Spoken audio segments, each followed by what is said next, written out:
School ছাত্রী ধর্ষণের প্রতিবাদে খাগড়াছড়িতে অনির্দিষ্টকালের সড়ক অবরোধ চলছে। এর মধ্যে গুইমারায় দুষ্কৃতিকারীদের হামলায় ৩ জন নিহত হয়েছে। আইনশৃঙ্খলা বাহিনীর সদস্য সহ অন্তত ৩০ জন আহত হয়েছে। গুইমারায় ১৪৪ ধারার মধ্যেই এই সহিংসতার ঘটনা ঘটেছে। দুপুরে অবরোধ চলাকালে ধাওয়া পাল্টা ধাওয়া ও সংঘর্ষের ঘটনা ঘটে।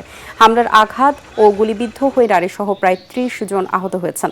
এর মধ্যে পাহাড়ি, বাঙালি ও সেনাবাহিনীর সদস্যও রয়েছেন।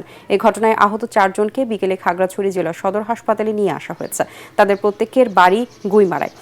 এখনও খাগড়াছড়ির পরিস্থিতি থমথমে। সাধারণ মানুষের মধ্যে উদ্বেগ, উৎকণ্ঠা কাজ করছে।